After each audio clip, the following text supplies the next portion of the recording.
So, good evening everyone. So, for tonight, no, very quick lang ang magiging training natin. Pero ang topic natin or lesson for today or tonight is kung paano gumawa ng proposal using Smart 2.0 and at the same time kung paano mag-close ng clients since 'di ba nakapag-attend na tayo ng mga trainings about sa products, sa mga riders, ganyan paano mag-present, no, kahit papaano. So, kumbaga nandito na tayo sa parang second level ng training which is yung execution na kung paano gumawa ng proposal since majority of our time as advisors, no, or wealth planners is yung paghahanap ng clients and siyempre 'no, manifest natin na may mako-close or masasabit na rin tayong mga clients or meron tayong mga pagsesendan ng mga proposal. So yun yung parang pinaka-advantage natin or parang pinaka-goal na malaman natin for tonight. Lang ako ng screen 'no. So number one 'no, para lang may idea kayo kung ano nga ba ang Smart 2.0 'no. So itong Smart 2.0, again, ito yung app na ginagamit natin on how to create proposals and ito rin yung app na ginagamit natin para makapag-submit tayo ng mga application ng mga clients natin 'no. So meron tayong tatlong apps na ginagamit. Number one, Smart 2.0 which is yung for proposals and submission ng clients. Tapos meron tayong Iris 'no, so ito naman yung kumbaga parang pinaka-portal natin as agent. So dito natin puwede i-check yung mga clients natin, yung payments nila ganyan or submission or yung mga other pang mga kailangan as agent. Tapos pangatlo is yung Cube, which is ito naman yung, app for phone 'no, para at least parang Smart 2.0 din siya. And meron pa actually 'no, isang app which is yung Omni app and don't worry 'no, ituturo din natin siya. So yung Omni app naman, yun naman yung app ni client para nache-check niya rin yung kanyang policy or nache-check niya rin ang kanyang plan kahit sa phone lang din 'no. So i-enter lang din natin siya 'no. So ito, para lang may idea kayo guys 'no, itong Smart 2.0 is mada-download natin siya dito sa ating website na Iris 'no. So yung login details natin for Iris guys is yung kung ano yung login details natin na na-receive sa ating agent welcome letter 'no. So meron tayong agent ID diyan at saka password. So dito natin siya mada-download 'no. So pag clinic muna natin yung Iris Web and Home 'no, dito makikita yung ating parang portal as agent. Tapos dun sa forms and apps, wait lang medyo mabagal lang ang ating internet 'no, pero I hope nakikita natin 'no. So ito yung parang pinaka-portal natin sa home 'no. So ito i-ki-click lang natin 'tong forms and apps tapos puwede na nating ma-download dun sa CS2 yung Smart 2.0. So itong Smart 2.0 'no is compatible for Android and iOS 'no. Puwede siya sa laptop, puwede siya sa desktop, puwede siya sa tablet and iPad. So hindi lang siya advisable sa phone kasi medyo maliit yung screen, pero at least 'no puwede. And gamitin din natin 'tong motivation na ma-hit natin yung iPad incentive 'no, kasi pinaka-best na gamitin natin 'tong Smart 2.0 is using iPad. So, okey na ba 'no, para at least may idea kayo kung saan natin siya mada-download, ise-send na lang natin yung download link after ng Zoom session natin 'no, para at least, may idea kayo or ma-click niyo agad straight kung saan natin siya mada-download. So, kami 'no or tayo 'no, if ever 'no, as client 'no, meron kasi tayong mga parang, way 'no, paano gumawa ng proposal ganyan or paano rin tayo mag-close ng clients 'no. Pero for example ako or sa team natin 'no, meron tayong Google form 'no, naka-pin 'yan do'n sa ating GC 'no. Meron tayong form for inquiry, paggagawa lang ng proposal and meron naman tayong form for closing clients. So, for example 'no, 'pag iko-close na natin yung clients, meron tayong sine-send na Google form 'no, as a team. Tapos meron kayong access do'n para makita niyo lang or parang ise-send niyo yung Google form kay client para minsanan niyang ifi-fill out lahat ng information para once na ililipat na natin yung kanyang information doon sa ating Smart 2.0 is mabilis na lang. Lalo na kung online or non-face to face yung ating kumbaga, closing 'no. So ayan, so stop share ko lang tapos i-share screen ko lang yung ating iPad. So far ba okey naman, medyo clear naman at saka puwede na ba tayo makapag-start? Yan. So sige start na tayo 'no. Nakikita niyo ba yung screen ng ating Smart 2.0? Hello, ayan. So ayan 'no, so since nakapag-open na tayo ng Smart 2.0, for example na-download, na-install niyo na siya using our iPad 'no. For example, iPad yung gagamitin natin 'no, para medyo mas mabilis. So ang gagawin natin is ila-login na rin natin siya. For the sake of this parang presentation 'no, ang gagamitin nating account is ang teammate natin 'no. So ila-login lang natin siya. Sandali, wait lang. So for example itong login details natin 'no, is makukuha niyo siya sa ating agent welcome letter 'no. So, type 2 kung nakikita niyo ng nakapag-login or successful nakapag-login 'no. So, very quick lang 'no, once na FW coded na kayo or code Code coded na kayo, meron na kayong agent ID and password na pwede niyong gamitin for Smart 2.0. So dito makikita na natin ngayon yung ating parang homepage, no? Very simple lang ang interface ng Smart 2.0. Sobrang daling gamitin at saka kung ano lang talaga yung kailangan mong gawin sa app, yun lang talaga yung makikita natin dito, no? So kung titignan niyo, meron parang tatlong section. Number 1, new proposal. Number 2, new customers. Tas yung pangatlo, dashboards. Para meron lang kayong quick idea. Yung number 1, new proposals. Ito lang yung paano gumawa ng proposal. Mabilisan lang, no? Or yung parang nasa agenda mo pa lang or intention is kung paano gumawa ng proposal or paano gumawa ng proposal for your clients. New customer, ito na yung kiniklik ko pag meron na akong isa-submit or iko-close na clients kasi dito nagre-require na ng medyo mas madaming info sa clients natin. Enter, dito naman natin makikita yung mga na-input na nating mga clients, ganyan, or mga prospects, no? So dito wala namang super strict, no? Pwede naman kayong gumawa ng proposals kahit hindi nyo pa agad i-close, no? So pwede lang kayo nagpa-practice, ganyan, pwede din. Or freely, no? Gumawa lang kayo dyan. Tapos pwede nyo balikan sa dashboard. So first, agenda natin ngayon is kung paano muna gumawa ng proposal. Okay lang ba yon? Kung nakakasabay ba tayo or medyo mabilis ba ang ating or okay naman so far? Type 3. Yan. So gets na gets naman, no? So sige, gagawa tayo ng proposal muna, no? Para at least, no, yung mabilisan muna na paano nga ba ako gumawa ng proposal? Like, kunyari, no, meron kang client na in-approach or minessage. Tapos sige nga, pakita ko ng plan. So magka-client meeting kayo ngayon. So syempre, during client meeting, maganda kung meron ka na rin naka-ready, no, na proposal or quote sa kanila para pag ina-explain mo, yung numbers na mabibigay mo is very exact, depends dun sa birthday and gender niya, no. So for example na lang, meron tayong gagawan na client proposal. So ang gagawin natin is i-click natin tong quick proposal. So click lang natin siya, no. So dito ang unang mag-a-appear is kung ano ba yung product na gusto mong gawan ng proposal. So for example, for tonight, ang gagawin muna natin ng proposal is a 24-year-old man na physical therapist, no? So try lang natin na gagawin. So male siya na 24 years old, no? So ang naisip kong gawin ng plan for now is Set for Health muna, no? Kasi meron tayong dalawang plan na mostly yung talagang in-offer natin, no? Usually Set for Health, Set for Life, Manifest, ganyan, no? Or Set for Tomorrow. Pero for this quick proposal, no? Try muna natin gumawa ng Set for Health. So si Set for Health, para may konti lang kayong background, ito yung trad plans, no, ni FWD, no. So pure insurance siya, no, wala siyang kasamang investment, pero mamaya explain natin siya ng konti. So kung hindi kayo masyadong familiar with our products, no, pwede niyong i-rewatch yung mga recordings natin ng mga product mentoring, ganyan. And mamaya, no, meron din tayong trainings with branch ng about sa riders. So for example, no, ilagay lang natin yung name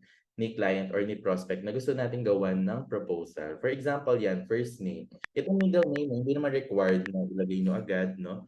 Or at least, no, kung alam nyo din, pwede nyo na siyang tapos, dito sa salutation, ganyan, kung Mr. or Mrs., ganyan, or Miss, no?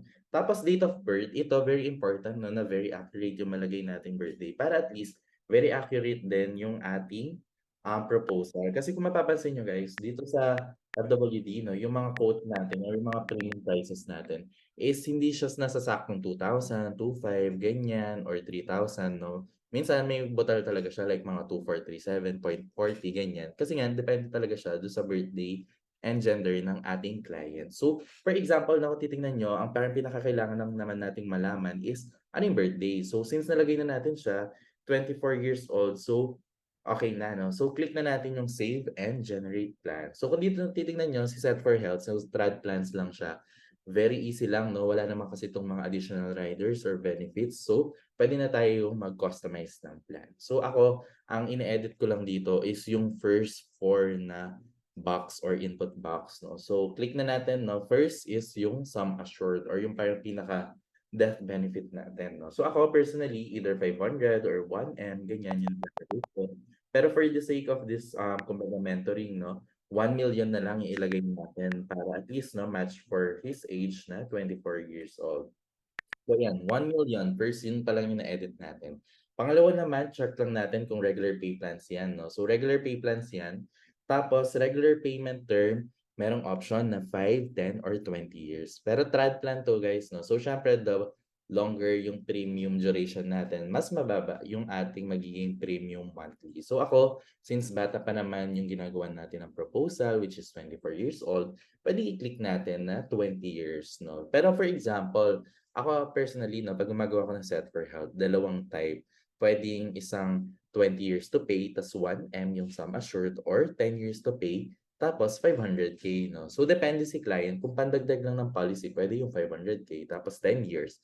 Pero kung kunyari, ito lang, pa lang, no, yung policy niya, pwedeng 1M, tapos 20 years. Para at least, hindi nagkakalayo yung kanilang premium. Kasi kunyari, 1M, tapos 10 years, pwedeng may chance na mas mataas yung pwede natin maging premium monthly. Kahit 20 years to pay lang to. No? So, next is may option kung annual, monthly, quarterly, and semi-annual. Quarterly, ibig sabihin every 3 months. Semi-annual is twice a year lang naguhulog. Dito guys, no, with trad plans, if maghahulog si client ng monthly, no, yun, every month siya naguhulog, ganyan, no. Pero kunyari annual ang napili niya, mas makakamura siya, no, kasi kumbaga, pag times 12 mo yung monthly, mas mataas siya compare dun sa annual agad upon application. Pero for the sake, no, ng ating ano nga, and kumbaga based sa mga previews din natin mga clients or closings, ganyan, no? Madalas talaga are monthly. So, monthly na lang.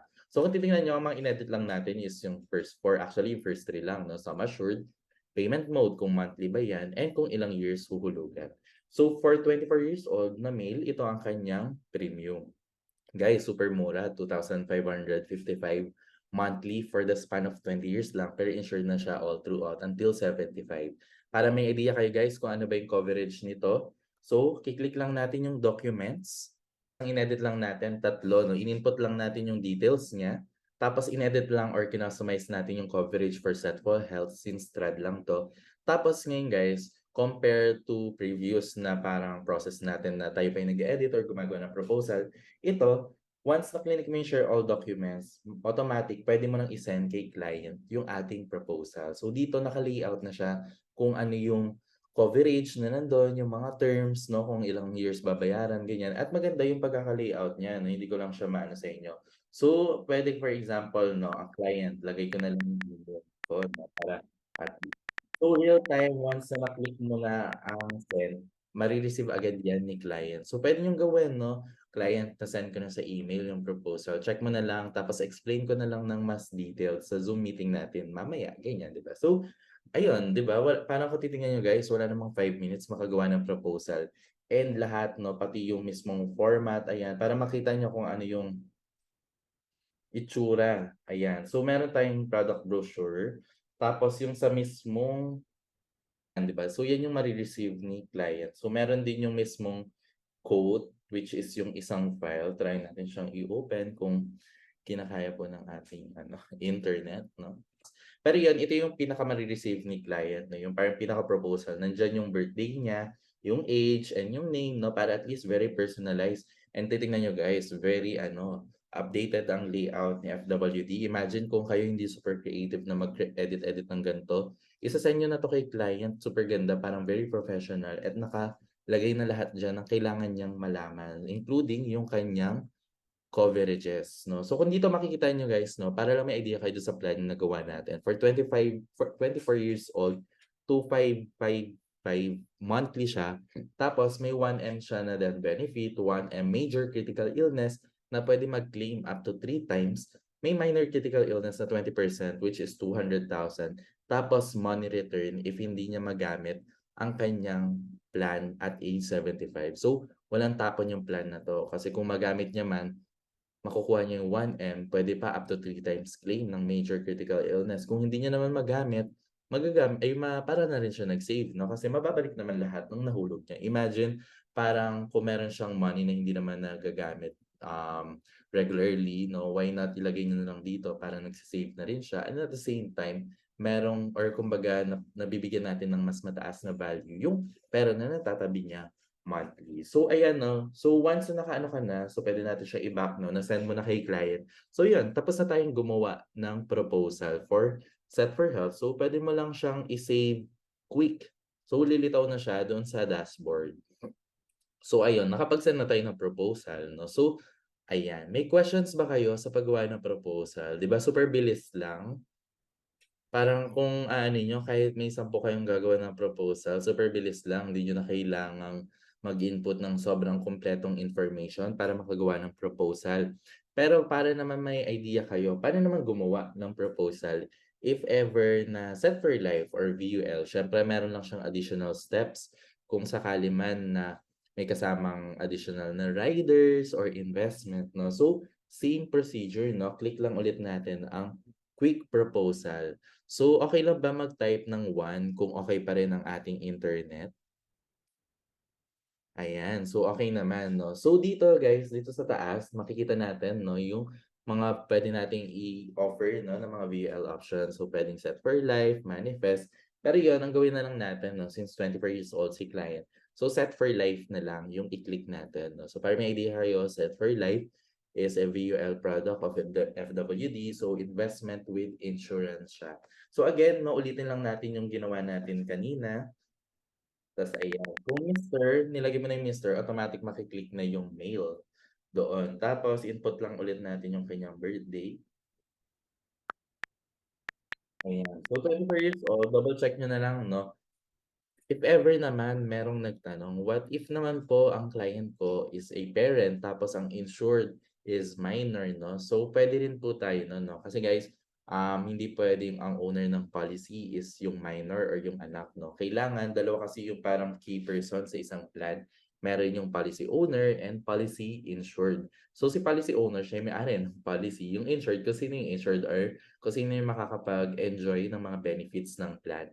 Maraming case 'no, na kung sino yung owner ng policy, siya din yung insured 'no. Majority kung, kunyari 'no, legal age na yung owner or yung insured, pero may chance naman na gusto kong i-insure yung anak ko, ganyan. So ikaw na parent, ikaw yung owner, ta's yung anak, siya yung magiging insured. So dito sa nakikita niyo na myself, yung sa upper right most 'no, yung sa baba ng home.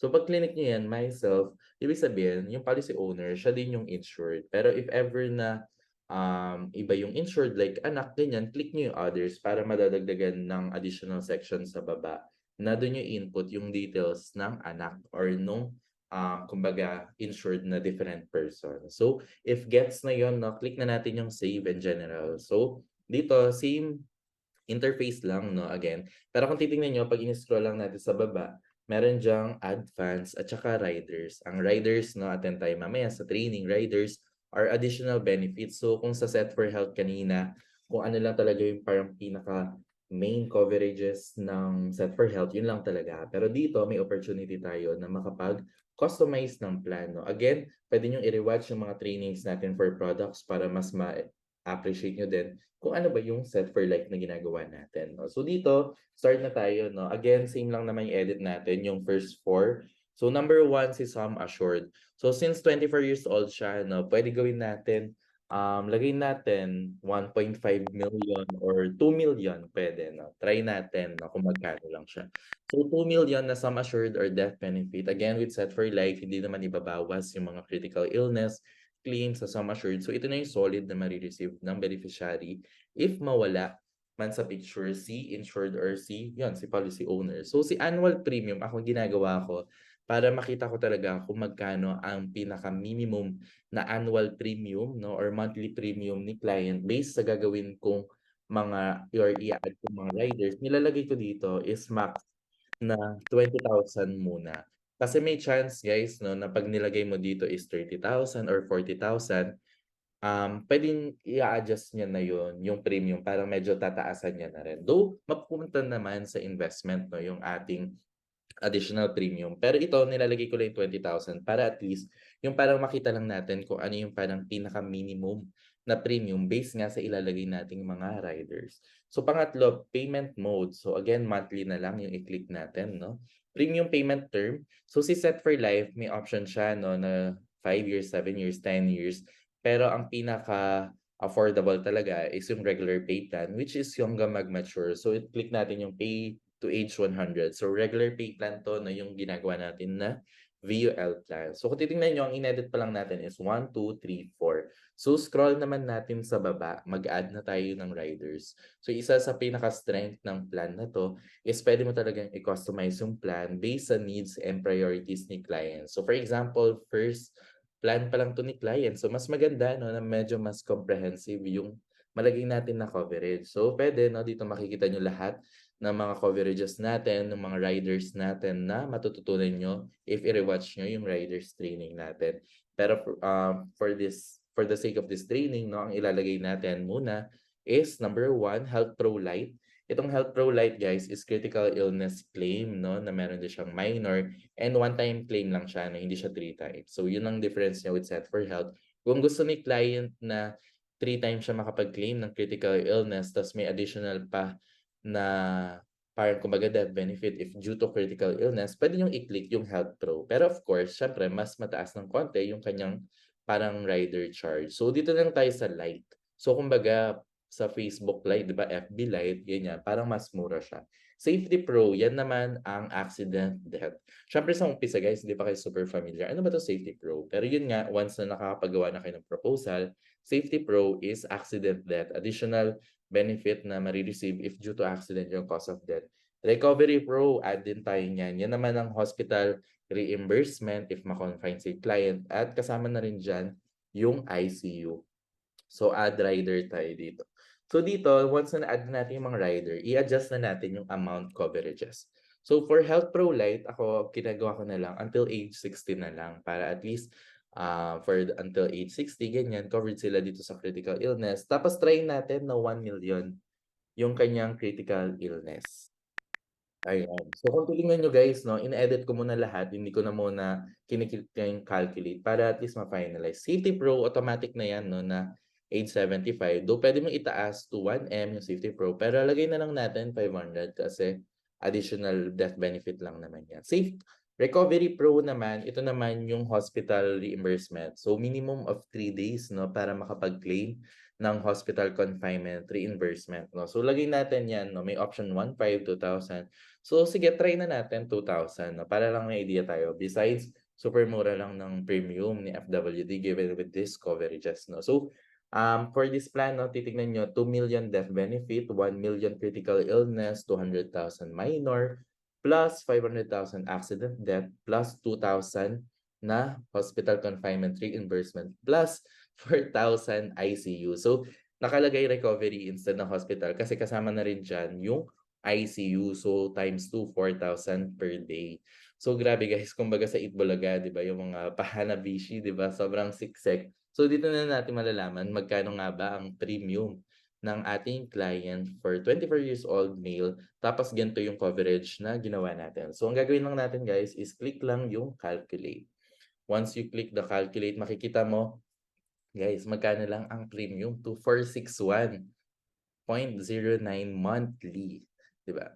Type 2 kung maganda ba yung ano, coverage tapos mura ba yung ating premium kay client.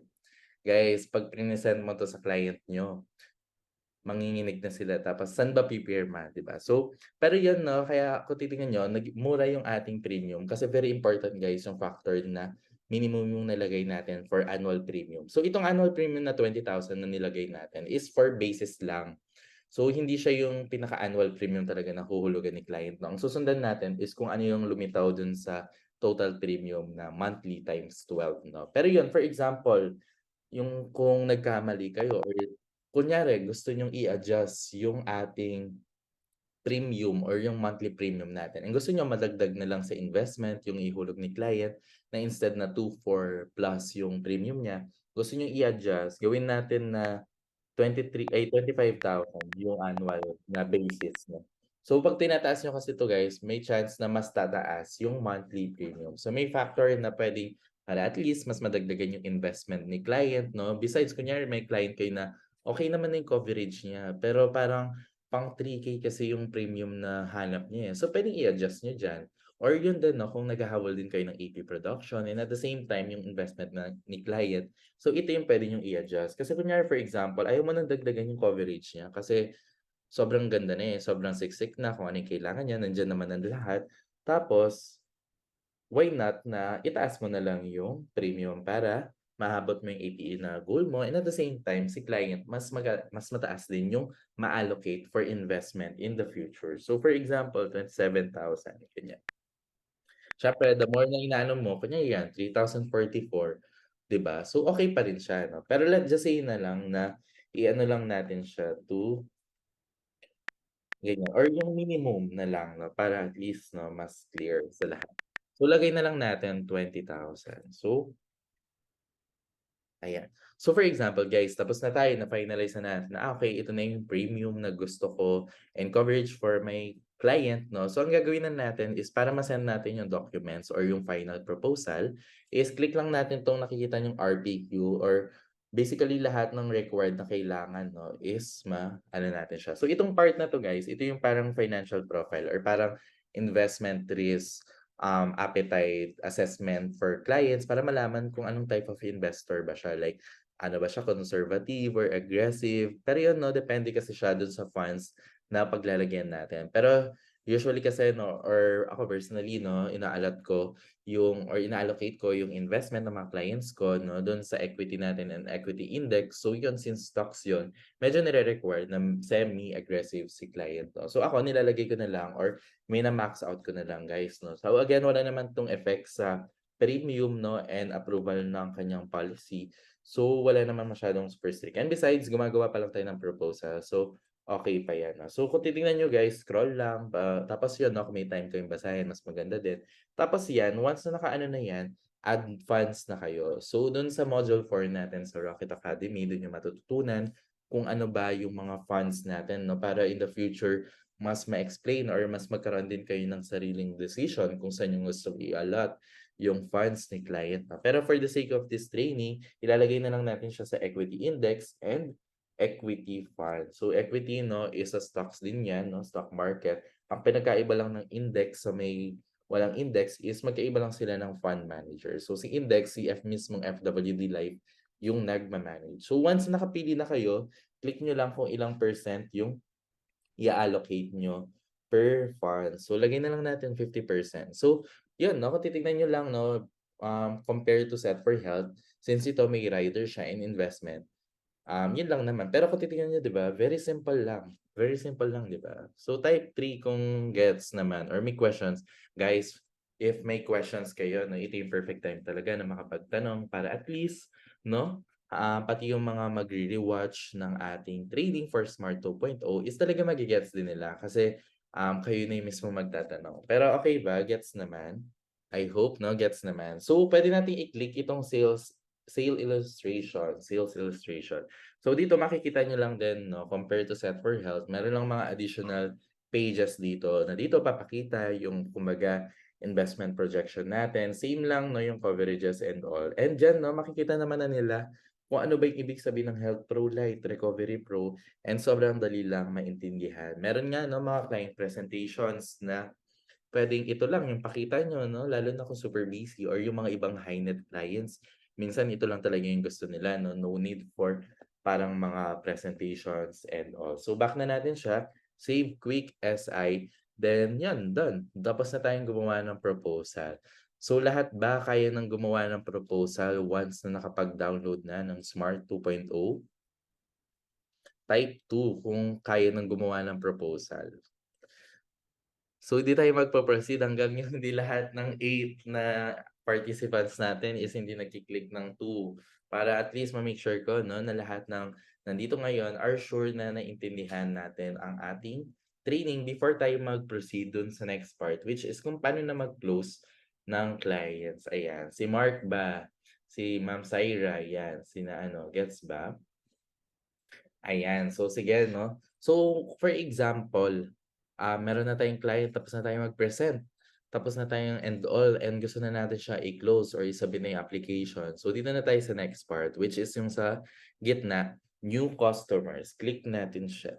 So, iyan kung titingnan niyo 'no, 'pag nakita niyo siya is mas madami lang yung info na ire-require sa ating client 'no. So, kanina pinakita ko guys 'no, na meron tayong Google form. Ito puwedeng may personal kang Google form na ginagamit 'no or sa unit niyo ganyan. Pero for example ito ako kasi personally 'no para hindi na yung isa-isa mong tinatanong si client, "Ano po yung name niyo? Ano po yung birthday?" Ganyan.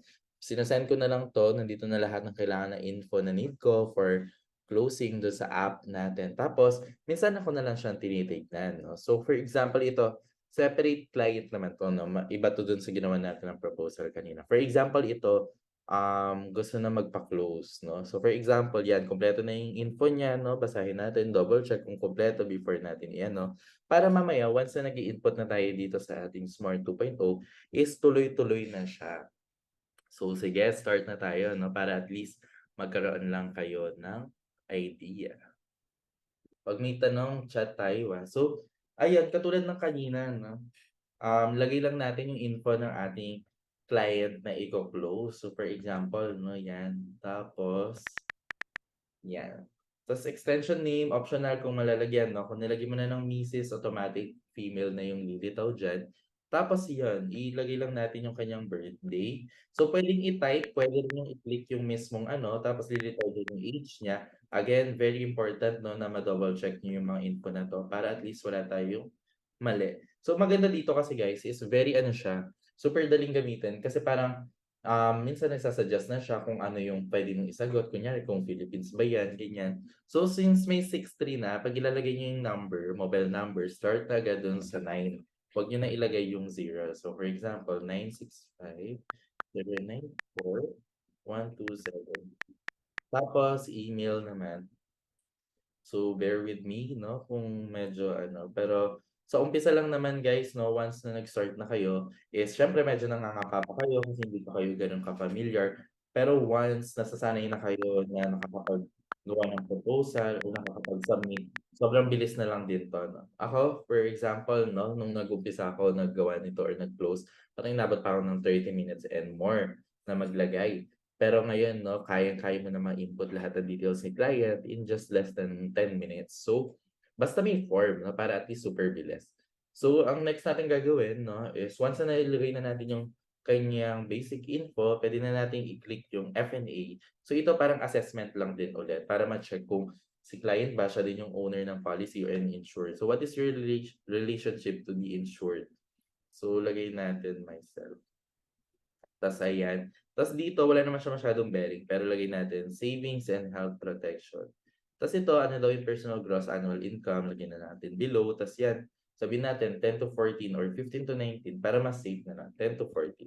Tas pangalawa, RPQ naman for policy owner which is yung next. So yung katulad lang 'to ng ginawa, parang ina-assess lang yung investment appetite ni client kung aggressive ba or ano. So ayan, once na nakita niyo na 'yan 'no, nalagay na natin yung basic info, it's time paano gumawa ulit ng proposal. So, gagawin ulit natin is ito, new proposal. Yan. So, so far ba nakakasunod? Please let me know kung medyo mabilis ba yung ating pagsasalita or kaya naman. Ayan. So, gawin na natin is gawa na tayo ng proposal, no? So, click natin 'tong set for life, tapos next. Ayan. So, next lang hanggang dun na tayo sa part na gagawa ulit ng code proposal 'no. So, gawa na tayo 'no, for example, um, wait lang, check ko lang ulit kung ano yung sample na ginawa kong proposals for her para at least ma-match na din for a while.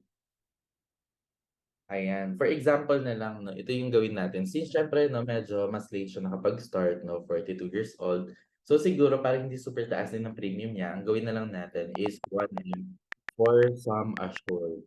Tapos annual income, try muna natin 'no, lagay lang natin 20,000. Payment mode, monthly. Hindi ko na 'to masyadong i-explain 'no, since na-explain ko naman na kanina. Tapos ayan, ulitin lang natin yung ginawa natin kanina. Tapos add tayo ng riders. For this plan 'no, ang ilalagay lang natin again is Health Pro Lite, Safety Pro, and Recovery Pro. Pero compare sa nagawa natin, try natin kung kaya pa sa budget 'no. Besides 'no, gumagawa pa lang naman or parang puwede pa naman natin 'tong i-edit kung sakali. So try pa rin natin Health Pro Lite na 1,000,000, Recovery Pro na 2,000. Tignan lang natin kung magkano siya. So for 1,000,000, 332, 2.29. Ayan. So, sige start na tayo 'no. So, for this plan 'no, gawin na lang natin 'no, para at least hindi rin super taas. Ang gawin natin is 500,000 lang ang ating Health Pro Life, tapos 1,000 ang ating per day. Ayan. Hindi, sige, ganito na lang, 'no? Ayun, ganito na lang muna yung gawin natin for the sake of this training. So, 1M tapos binabaan lang natin yung coverage para at least, 'no, kahit 42 years old siya, meron siyang opportunity na mura pa rin yung kanyang premium. So, mura pa rin, 'no? Tapos knowing na 1M, tapos meron siyang critical illness and all. So, next natin gagawin is, add funds na. So, equity index, 'no?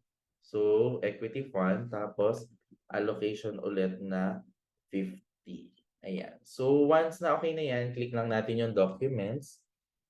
Tapos,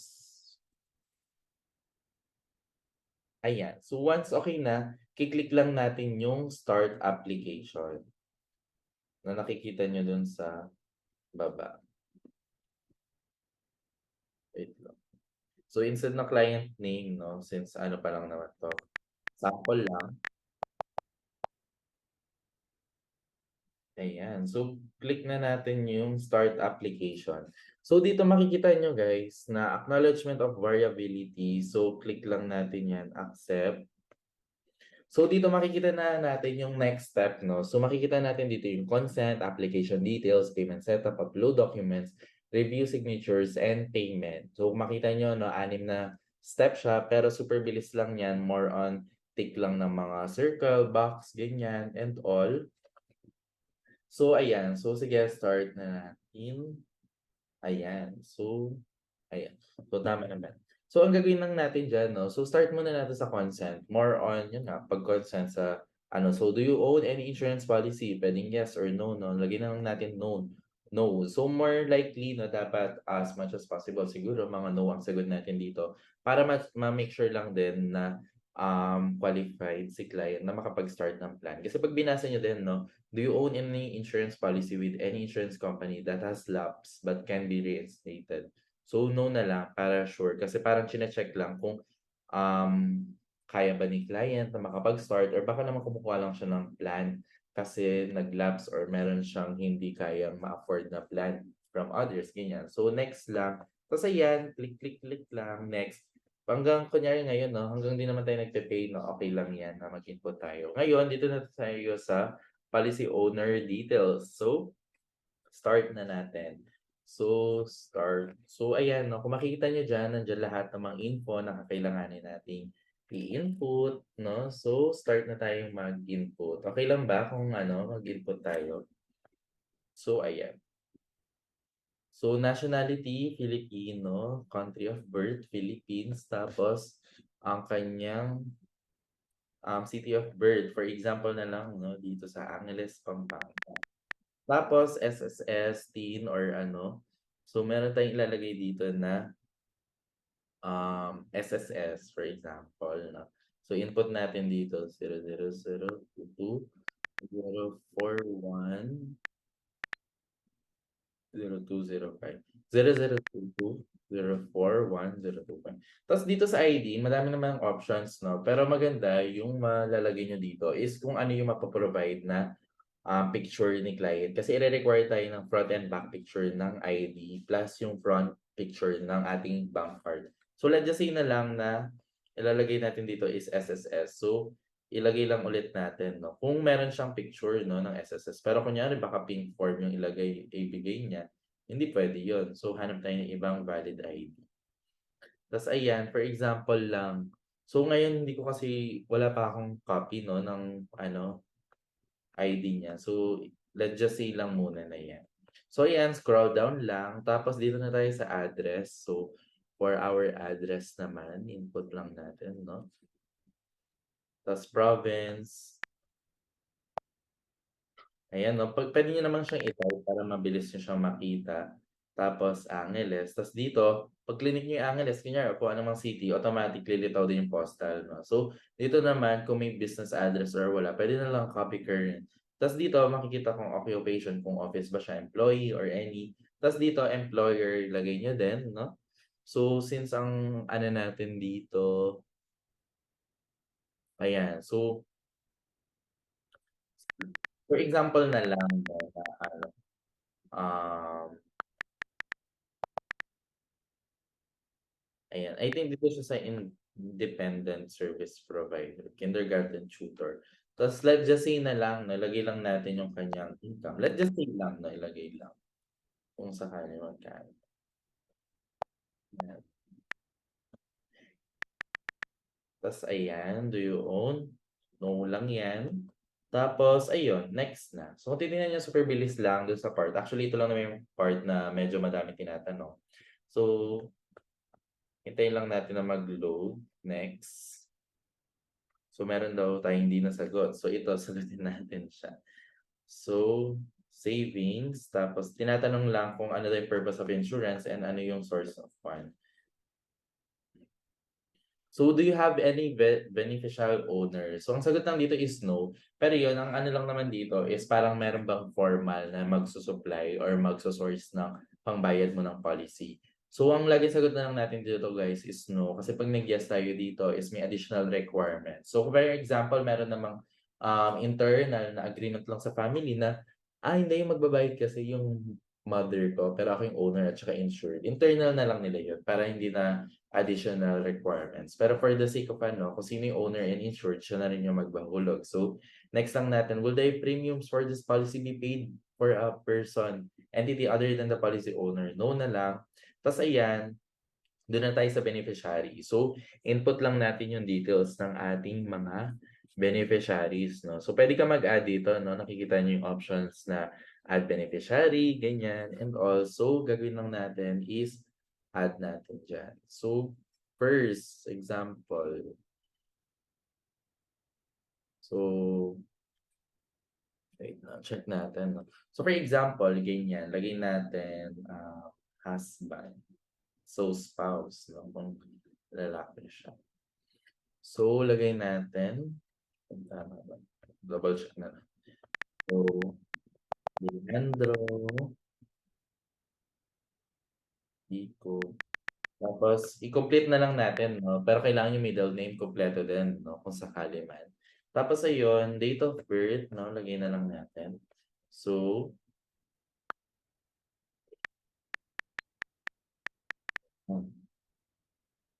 tapos, type of beneficiary, no? Laging primary lang yan. Designation, revocable lang, no? As much as possible. Trustee name, nilalagyan lang yan pag minor yung beneficiary. Tapos, ito, country of birth, ganyan. Tapos, analyst. Ayan. So, super easy lang din, no? Information is same as policy owner. Pwede nyo i-check, no? Kung same. Pero kung hindi, no? Ilagay nyo lang din siya dito. So, for example, na ito yung number ng kanyang isang beneficiary. So, ilagay lang natin. Okay pa rin ba yung audio natin kahit medyo malayo yung voice ko sa ano sa laptop natin. Ayan. So, information is the same. So, kung same lang naman silang nakatira, pwedeng i-click nyo na lang to para at least di nyo na uulitin, di ba? Ayun, so next na natin. So, pwede naman tayong mag-click ulit ng additional beneficiaries, no? Click lang natin, ganyan, kung meron tayong idadagdag. So, para input nyo ulit yung kanyang info nung second beneficiary naman natin. So, for example, anak naman yung gusto niyang ilagay na beneficiary. So, ang ginagawa natin dito is nag-input muna tayo ng mga informations ng ating mga beneficiary. Tapos sa dulo na lang natin siya, tawag dito, sa dulo na lang natin ilalagay kung ilan ang allocation per beneficiary. So, start. Pero pag kunyari, for example, na ang client nyo naman is face-to-face, so pwedeng sila na mismo yung mag-input dito. Pero since majority for sure, no, is um, online, ganyan, or remote selling or remote closing, so ganito yung ginagawa natin. So, ayan. Ayan. So, for example, lagyan na lang natin same since anak pa lang naman yun. So, ayan, for example, dalawa yung nilagay natin na beneficiary, no? So, ayan, pwede na natin ilagay na 50-50, ganyan. And again, no, hanggang hindi pa naman tayo nagpo-proceed dun sa payment, no, wala pa namang ano, pwede pa natin siyang i-edit anytime. So, ayan, nandito na tayo sa next ano part, which is yung kumbaga mga insurability questions sa ano. So, click lang natin yung full questions. Tas dito lang matatanong kung ano ba, kung nag-smoke ba si client or meron ba siyang mga existing na sakit para at least malaman kung, insurable ba siya. So dito let's just say na lang na non-smoker siya at wala naman siyang mga hobbies na mga nabanggit dito. So none of these. Tas ayan 'no, puwede niyo siyang basahin din 'no once na nagko-close na rin kayo. Tas ang maganda dito guys is yun 'no, puwedeng ilagay niyo yung kaniyang weight and height. Tapos automatic niya na mako-convert whether to feet and inches or pounds or kilogram. So for example 'no, ang height niya is saktong 5 feet lang. So, wow, 5 feet tapos 180 pounds. So puwedeng dun mo siya i-type, 180 so lalagay na agad. So 81.8. Tas dito meron ba siyang mga kumbaga illnesses na existing or wala? For example, wala. Pero for example, meron 'no, hepatitis B ganyan or something 'no. So puwede natin siyang ilagay 'no. For example lang para at least for the sake of this training is makita niyo kung ano ba yung effect 'pag meron tayong dineclare 'no. Kasi very important guys na upon application 'no, we declare all health declarations nga ng clients natin or health conditions pa 'no. So, saan tayo naputol 'no? Let's just say na lang guys na meron tayong health declaration or may health, si client. So dito click natin hepatitis B for example lang 'no, or for example, sige i-ano natin 'no. 'Pag nag-declare kayo diyan, ilalagay niyo na agad yung mga additional tanong and all. So, ayan. So, dito kasi guys, ang kinagandahan with FWD 'no, is malalaman agad natin kung insurable or kung meron ba siyang mga additional requirements, kung i-require ba ng medical and all. Pero for example, healthy naman lahat and all, ordinary or normal lahat ng conditions. 'Pag ni-none of this niyo 'yan, wala namang mga additional questions 'yan sa baba. And for sure, hindi naman sa auto-approve, pero for sure mas mabilis yung issuance. Pero for the sake na magkaroon tayo ng parang discussion ngayon na merong health declarations 'no. So, ilagay lang natin siya 'no. So, have you been told that you are hepatitis B carrier only? Yes. So, healthy naman daw talaga siya, nagkataon lang na meron siyang ano, ayan. Try natin na done. So, dito makikita na natin kung dito na tayo sa ating payment. So, dito guys ang kini-click natin is auto credit tapos iyan, ilalagay lang natin yung kanyang card details. For example lang 'no, siyempre since wala pa tayong card details, wala pa tayong ID and all, hindi ko pa siya ma-input ngayon, so hindi tayo makakapag-proceed. Pero yon basically at least yung first part ng ating, training 'no or yung pag-input ng ating mga details is so ayun. So since nga siyempre 'no, wala pa naman tayo sa part na iko-close na talaga natin sila or magpo-proceed na tayo sa with payment, ganyan. So if ever na nandito na tayo sa part na 'to, at least 'no, ngayon alam niyo na kung paano gumawa ng proposal. Ayan. So ayun, so kung kanina 'no or tonight is natutunan niyo na paano gumawa ng proposal, paano, mag-submit ng code proposal sa email and at the same time kung paano natin puwede maumpisahan na makapag-close or ma-submit yung application ng ating mga clients. So yung last part, which is kung paano na i-proceed yung payment, ganyan and all, puwede naman kayong magpa-assist 'no sa mga unit managers or AUM niyo 'no para at least mag-guide na lang din kayo ngayon. Pero ngayon siyempre since hindi pa naman talaga natin iko-close or isa-submit yung policy or plan application ng ating client, hindi ko pa mapakita siya sa inyo. Pero super bilis lang din 'no, once na nagka-opportunity na ma-share kung paano na siya i-close 'no, ise-send ko na lang din siya. Pero yun, at least alam niyo na gumawa ng proposal, alam niyo na mag-close or mag-submit ng application, ang pending na lang talaga natin is yung dun sa payment procedure. Pero yun, mabilis na lang yun, like mga 5 to 10 minutes na lang kasi input lang ng details ng card, upload lang ng ID and bank card, tapos may mare-receive na payment link si client sa email or parang payment instruction. So, pwede siyang mag-initial via GCash. So, again guys, whenever we close or submit application, ang required lang is 1 month advance or 1 month ng kanyang initial fee or yung parang first month ng kanyang policy. For example, kung monthly 2.5 lang naman required for initial ng GCash niya. Tapos, ire-register lang natin yung card for recurring. So, ayun lang 'no. I hope 'no, very helpful itong training and lahat kayang-kaya ng gumawa ng proposal at kayang-kaya na rin 'no, na makapag-submit ng clients natin. So, i-maximize natin 'tong training na 'to para at least makapag-submit na tayo ng clients at lahat tayo is mag-qualify na for iPad incentives and maipon na rin natin yung clients natin dito sa FWD. So ayun, may questions pa ba kayo before we end this training? Yun lang, thank you guys and good night. Thank you, thank you.